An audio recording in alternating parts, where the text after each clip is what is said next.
భారతీయ మేధావులలో క్రమంగా ఏర్పడుతున్నటువంటి నైతిక క్షీణత. దీనికి కారణం ఏమిటి?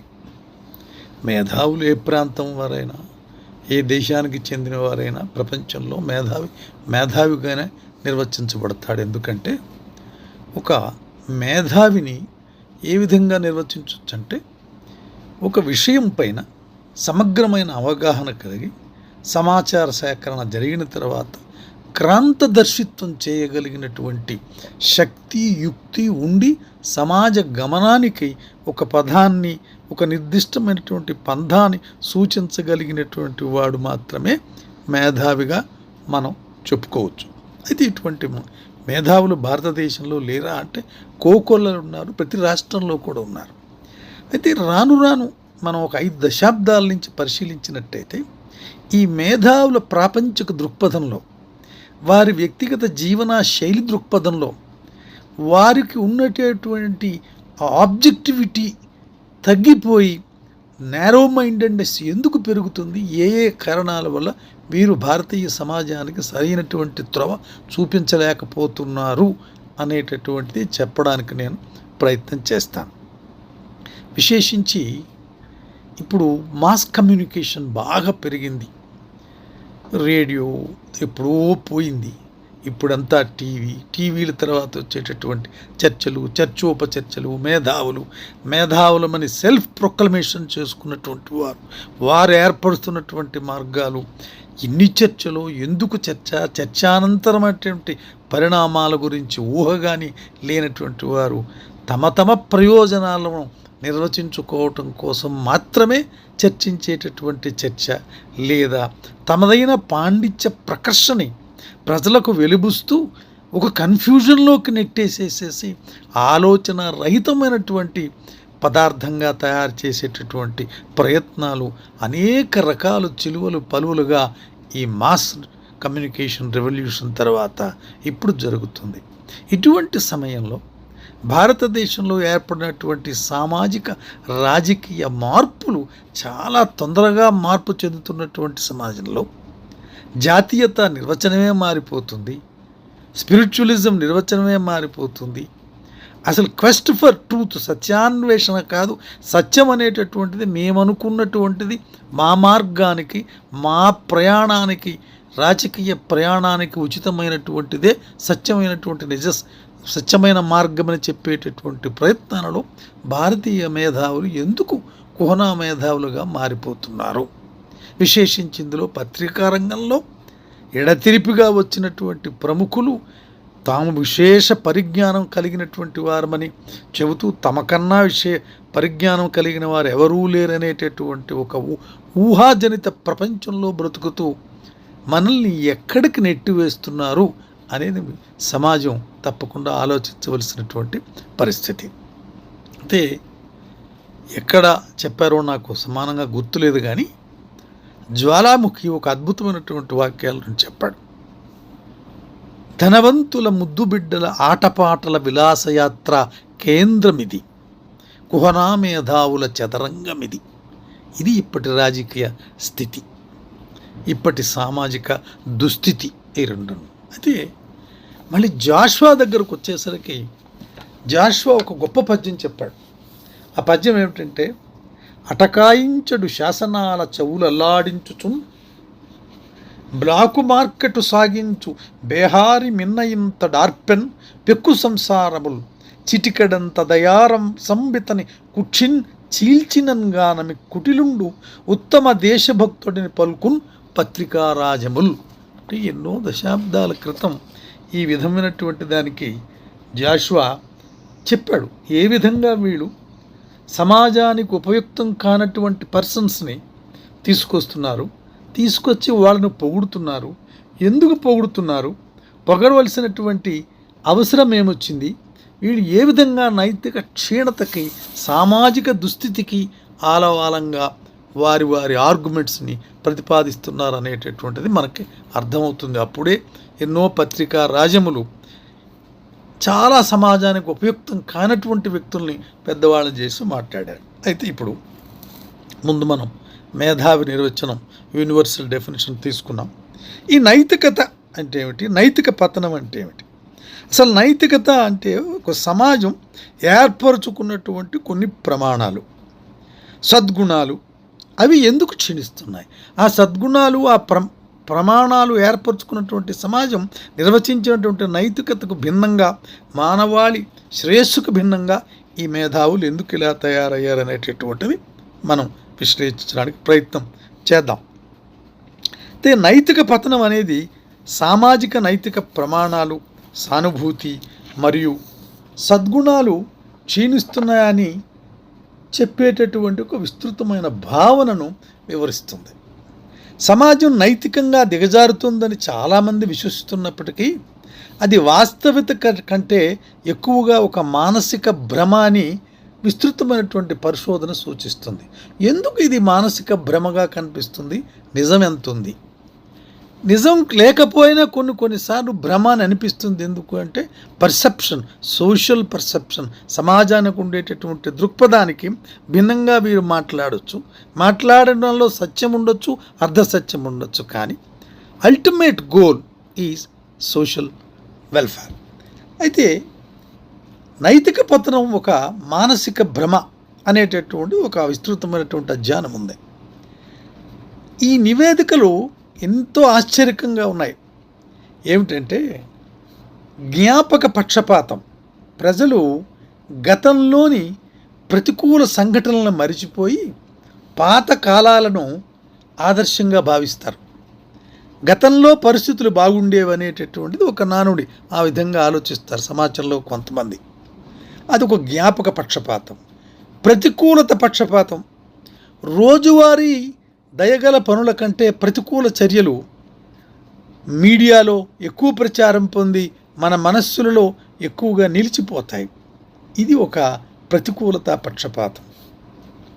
నైతిక భావనకు, నైతిక క్షీణత భావనకు కారణాలు ఏమిటని చూసినట్టయితే, ప్రజలు సామూహిక నైతికతలో క్షీణతను గమనించినప్పుడు దానికి తరచుగా నిర్దిష్ట సామాజిక మరియు సాంస్కృతిక మార్పులను కారణంగా పేర్కొంటారు. ఇక్కడ మనం, ఎందుకంటే సమాజం is a continuous process change కాబట్టి మార్పు చెంది తీరుతుంది. అయితే ఆ మార్పుని బహుజన సుఖంగా, బహుజన హితాయగా మారుతుందా, లేదా కొన్ని వర్గాల కొన్ని దృక్కోణాల్లో నుంచి తమ స్వార్థ చింతన కోసం మాత్రమే నిర్మింపబడుతుందా? అటువంటి నిర్మాణ క్రమంలో మేధావులు తమ భావాలను వ్యక్తీకరించేటప్పుడు ఒక్క సమాజ శ్రేయస్సునే దృక్కోణంలో పెట్టుకుంటున్నారా, లేక వారి వ్యక్తిగత స్వార్థ చింతనలు వారి తాలూకా ప్రవర్తనను కానీ, వారి తాలూకా భాషను కానీ ఏ విధంగా, భాషను కూడా ఏ విధంగా అవి ప్రతిబింబింపజేస్తున్నాయి, ఏ విధంగా ప్రభావితం చేస్తున్నాయి? అయితే సాంస్కృతిక మార్పులు వచ్చినాయి. తీవ్రమైన వ్యక్తివాదం వచ్చింది, భౌతికవాదం వచ్చింది, అధికమైనటువంటి పోటీతత్వంతో కూడిన ప్రపంచీకరణ, ఆర్థిక వ్యవస్థ యొక్క పెరుగుదల కొన్నిసార్లు సమాజ కేంద్రీకృత విలువలను మరుగున పడివేస్తాయి. మారినటువంటి ఆర్థిక ప్రవృత్తి, ఆర్థిక స్థితి, ఆర్థిక గమనం, సామాజిక గమనం చాలా వాటిని మరుగున పెడతాయి. అందుకే కార్ల్ మార్క్స్ అంటాడు, economics breeds passions and attitudes అంటాడు. ఈ కోణంలో నుంచి కూడా మనం ఆలోచించవలసినటువంటి అవసరం ఉంది. అయితే సాంకేతిక పెరిగిన స్క్రీన్ సమయం, మరీ విపరీతంగా వస్తున్నటువంటి డిజిటల్ కమ్యూనికేషన్ మన సానుభూతిని గ్రహించే విధానాన్ని మార్చగలిగేటటువంటి కెపాసిటీ ఉన్నటువంటి సాధనాలు ఇప్పుడు వస్తున్నాయి. ఇవి ముఖాముఖి సామాజిక అవగాహనను మందగింపజేస్తాయి, లేదా భ్రమింపజేస్తాయి, లేదా ప్రక్కతోవగా పట్టిస్తాయి, లేదా సాధ్యం కానటువంటి మార్గాన్ని సూచిస్తూ మనల్ని ఒక పెద్ద కన్ఫ్యూజన్లోకి నెట్టివేస్తాయి. ఇది సమాజం రివ్యూ చేయాల్సినటువంటిది. ఇంకా ఉన్నతమైనటువంటి గొప్ప కారణం ఏమిటంటే సంస్థాగత అపనమ్మకం. మీడియా, ప్రభుత్వం మరియు న్యాయ వ్యవస్థల పట్ల సందేహం ఉమ్మడి నైతిక పునాదులు విచ్ఛిన్నమవుతున్నాయనే భావనకు బాగా దోహదపడుతుంది. అయితే ప్రవర్తన దృక్కోణాలు ఉన్నాయి ఇందులో. ఏమిటి నైతిక పతనం అనేది? ఒక క్రమమైన జీవ సంబంధమైన ప్రక్రియగా ప్రారంభం అవుతుందని న్యూరో సైన్స్ మనకి చెప్తుంది. మరి సైకాలజీ, మనస్తత్వ శాస్త్రం కూడా దీనే చెప్తుంది. చిన్న చిన్న రాజీలు లేదా అనైతిక ప్రవర్తనకు పదే పదే గురి కావడం వల్ల మెదడు యొక్క భావోద్వేగ ప్రతిస్పందన, దానివల్ల తదుపరి అనైతిక చర్యలు అంత అసౌకర్యంగా అనిపించవు. ఎందుకంటే అలవాటుగా మార్చేస్తుంది ఈ మీడియా. దీనికి విరుద్ధంగా సానుభూతిని మరియు నైతిక నిర్ణయాలు తీసుకోవడాన్ని అభ్యసించడం కాలక్రమేణా ఈ నాడీ మార్గాలకు అది ఒక సొల్యూషన్గా చెప్పబడుతుంది. అయితే దానికి ఎంత అభ్యసించాలా, ఎంత ప్రక్రియ అవసరం? ఒక సమాజంలో ఒక సగటు మనిషి ఈ ప్రచార సాధనాల ప్రభావంలో నుంచి బయటపడి తనకై తాను ఒక మార్గాన్ని నిర్మించుకోవాలంటే ఎంత విజ్ఞత కావాలి, ఎంత విజ్ఞానం కావాలి, ఎంత ఆలోచించేటటువంటి పద్ధతి, అవకాశం ఉంటుందా? తక్కువ మందికి మాత్రమే ఉంటుంది. ఎక్కువ మంది ఎక్కువగా ప్రభావితానికి ఆకర్షింపబడతారు. వక్ర మార్గంలో వారి ఆలోచన పడుతుంది. ఇటువంటి సమయంలో భారతీయ మేధావులు నిజమైన నిర్దిష్టమైనటువంటి ప్రణాళికాబద్ధమైనటువంటి ఆలోచన రీతిలో ఆలోచించి ప్రజలు ఆకర్షించినా ఆకర్షించకపోయినా నిజాన్ని కుండబద్దలు కొట్టినట్టు చెప్పగలిగేటటువంటి స్థితిలో భారతీయ మేధావులు ఉన్నారా?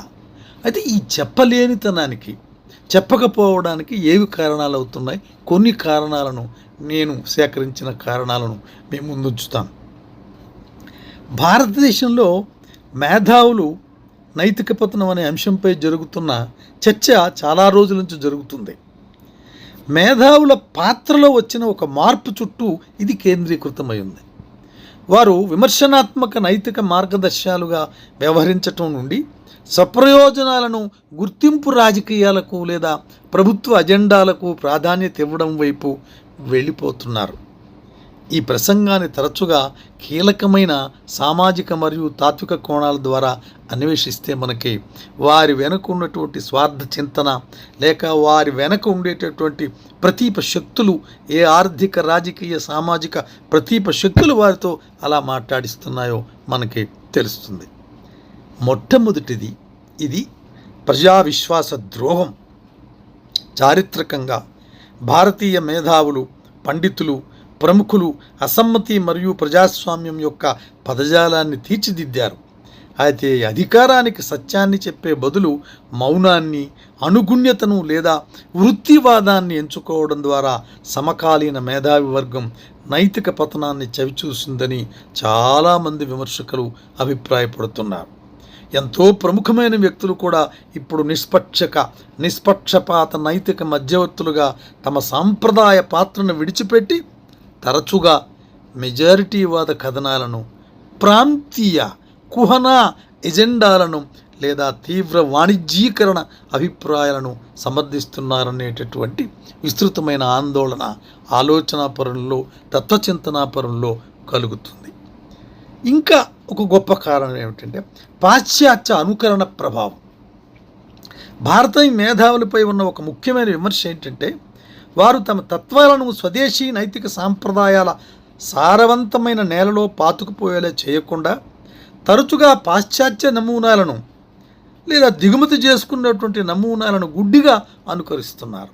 స్థానిక వాస్తవాల నుండి ఇవి దూరం కావడం వల్ల మేధావులు భారత ప్రజల నిజమైన అవసరాలు, ఆధ్యాత్మిక విలువలు మరియు సాంస్కృతిక చరిత్రను దూరంగా ఉంటున్నారని పరిశీలకులు చెప్తున్నారు. వీరు దూరం అయిపోవటమే కాకుండా ప్రజల్ని దూరం చేస్తున్నారు. ఈ మీడియా సాధనాల ద్వారా, చర్చోపచర్చల ద్వారా, అనేక రకమైనటువంటి ఉపన్యాసాల ద్వారా, విశ్లేషణల పేరున, విమర్శల పేరున అనేకమైనటువంటి దారుణమైనటువంటి మనఃప్రభావానికి సమాజాన్ని గురి చేస్తున్నారు. అయితే సార్వత్రిక నైతిక గుర్తింపు పడాలి. అసలు సార్వత్రిక నైతికని భారతీయ మేధో సమాజం గుర్తిస్తుందా లేదా? ప్రధాన వాదన ఏమిటంటే తీవ్రమైన సమూహ మరియు గుర్తింపు విధేయతకు భారతదేశంలో నైతికత దెబ్బతింది. మేధావులు మరియు నాయకులు ప్రధానంగా తమ సొంత కుల, మత లేదా రాజకీయ వర్గాలతో మమేకమైనప్పుడు సార్వత్రిక న్యాయ, నిష్పక్షపాత ప్రమాణాలు క్షీణిస్తాయి. ఇది పక్షపాతాన్ని ఒక సద్గుణంగా కీర్తించే వాతావరణాన్ని సృష్టిస్తుంది. తమ సొంత తన సొంత సమూహం కోసం తమదైన నమూనా ఏర్పరచుకొని మాట్లాడేటటువంటి అక్షీణ స్థితికి వారి నైతికత దిగజారిపోతుంది. అనైతిక చర్యలను ఖండించకుండా సమర్థించుకునేలా చేస్తుంది. మావాడు కాబట్టి అది నైతికతమే, ఎదుటివాడైతే అది అనైతికత అనేటటువంటి ఒక మూర్ఖ భావజాలపు లేక అజ్ఞానపు భావజాలానికి తాము ప్రభావింపు గురిపడి సమాజాన్ని ప్రభావితం చేస్తున్నటువంటి భారతీయ మేధావుల్ని నిరసించి తీరాలి. ఇంకొకటి, అసలు భావజాల ధృవీకరణ జరుగుతుందా? భారతదేశంలోని మేధోరంగం తీవ్రమైన సైద్ధాంతిక చీలికలను ఎదుర్కొంటుంది. పండితులు తరచుగా పోటీ శిబిరాలుగా వర్గీకరింపబడుతున్నారు. వారి పాండిత్య ప్రకర్షణ ప్రదర్శిస్తున్నారు. అంతేకాని అందులోని సంప్రదాయవాద ఆలోచన పరులు వామపక్ష లేదా ఉదారవాద మేధావులతో ఘర్షణ పడుతున్నారు. ఈ వర్గాలు నిర్మాణాత్మక సంభాషణలో పాల్గొనడం కంటే తమ నిర్దిష్ట రాజకీయ ప్రపంచ దృక్పథాన్ని కాపాడుకోవడానికి మరియు వ్యతిరేక అభిప్రాయాలను అణిచివేయడానికి ప్రాధాన్యత ఇస్తున్నారు. వివిధ కోణాల నుండి విమర్శకులు ఇది పదే చెబుతున్నారు. ఇది భారతీయ మేధో సంతతిలో ఏర్పడుతున్నటువంటి పరిణామక్రమం. దీనిని ముందే పసిగట్టి ప్రేక్షకులే, సమాజమే దాన్ని గుర్తించి ఆ మేధావుల తాలూకా చర్చలను ప్రక్కపెట్టి తమ కోణంలో ఆలోచించి సార్వత్రిక నైతికతను గుర్తించి ఆ సార్వత్రిక నైతికత సమాజంలో ఉండి తీరాలి. విశేషించి మేధావులకి సార్వత్రిక నైతికత మాత్రమే చొక్కాని కావాలి. వారి ఆలోచనకి, వారి ప్రసంగాలకి, వారి సైద్ధాంతిక భాష్యాలకి అదే ప్రామాణికత అని ఏర్పరచుకునేటటువంటి శక్తియుక్తితో సమాజం ముందుకు వెళ్ళినంత వరకు ఈ భారతీయ మేధావులు ఈ విధంగా మనల్ని వక్ర మార్గాన్ని వర్గభాష్యంలోకి నెడతారు. అయితే ఎంత వాదించినా ఈ ధృవీకరణ తరచుగా నైతిక సాపేక్షవాదానికి దారితీస్తుంది. ఇక్కడ ఆయా సైద్ధాంతిక పతాకాన్ని బట్టి లక్ష్యం కోసం ఏ మార్గాన్నైనా అనుసరించవచ్చు అనే ధోరణి, ఇది సమాజాన్ని ఎక్కువగా బాధ పెడుతుంది. ఏమిటంటే లక్ష్యం కోసం ఏ మార్గాన్నైనా అనుసరించవచ్చు, ఇది సర్ప్లస్ వాల్యూ, ప్రాఫిట్ మాంగరింగ్, ఎక్కువ ఏ విధంగా సంపాదించాలనుకునేటటువంటి ఒక వ్యాపారస్తుని మనస్తత్వం. ఆ వ్యాపారస్తుని మనస్తత్వం మేధోజనితమైనటువంటి మేధస్సు కలిగినటువంటి బుర్రల్లో అది ప్రయాణం చేస్తే వారు సమాజానికి చేసేటటువంటి ఫెటైల్ చాలా ఘోరమైనటువంటి, చాలా చెప్పడానికి అలవి కానటువంటి దెబ్బతీస్తారు. సమాజాన్ని, సామాజిక నైతికతని కూడా చెడగొడతారు. వారు ఎలాగూ సార్వత్రిక నైతికత కోల్పోతున్నారు. సమాజంలో ఉండేటువంటి సార్వత్రిక ఆలోచన విధానాన్ని, ఆ భావజాల ధృవీకరణ వాదాన్ని, భావజాలాన్ని తమకై తాము ధృవీకరించుకోగలిగినటువంటి శక్తిని సమాజంలో నుంచి పక్కకు తొలగిస్తున్నారు. ఇది భారతీయ మేధావులు చేస్తున్నటువంటి చాలా చాలా చాలా విచారించదగినటువంటి విషయం. దీనిపై సమాజం ఆలోచించాలి, యువత ఆలోచించాలి, మేధావులు మార్పు చెందాలి. వారి స్వభావాలను, వారి వ్యక్తిగతమైనటువంటి వాదాలను ప్రక్కన పెట్టి సార్వత్రిక నైతికత, బహుజన సుఖాయ, బహుజన హితాయ, ఈ రెండింటినీ తీసుకొని నవయానంలో ఏదైతే సూచించాడో దాన్ని మార్గంగా తీసుకొని సమాజంలో మేధావులు సంచరిస్తే వారి విజ్ఞతకి, వారి విజ్ఞానానికి విలువ ఉంటుంది, దానికి రెలవెన్స్ ఉంటుంది, సమాజానికి వాళ్ళు మంచి చేసిన వాళ్ళు అవుతారు. అయితే సమాజం గుర్తించగలగాలి. సమాజానికి కూడా కొంత విజ్డమ్, కొంత విజ్ఞాన ప్రవృత్తి కావాలి. ఎదుటివాడు చెప్పేది ఏమిటి, అందులో నైతికత ఉందా లేదా, ఏ భావంతో చెప్తున్నాడు, ఎవరి కోసం చెప్తున్నాడు, ఏ వెస్టెడ్ ఇంట్రెస్ట్ని కాపాడటం కోసం మాట్లాడుతున్నాడు అనేది సమాజం గుర్తించలేకపోతే భారతీయ మేధావుల చేతిలో ఇప్పటికే భారతీయ సమాజం కొంత దెబ్బతినుంది, ఇంకా దెబ్బతినే అవకాశం ఉంది. నా కోరిక, నా విన్నపం, నాకు తెలిసినటువంటి పరిమితమైనటువంటి సోర్సెస్ ద్వారా నేను చెప్పి తెలిసిన తప్ప నేను పెద్ద బహుగ్రంథ కర్తను కాను, చదువుకున్నవాడిని కాను. అయినా నా కోరిక ఏమిటంటే ఈ సమాజం భారతీయ సమాజం సార్వత్రిక నైతికతపై నడవాలి, బహుజన హితాయ బహుజన సుఖాయ అనేటటువంటి నినాదంతోనే జీవించాలని కోరుకుంటూ థ్యాంక్ యూ వెరీ మచ్.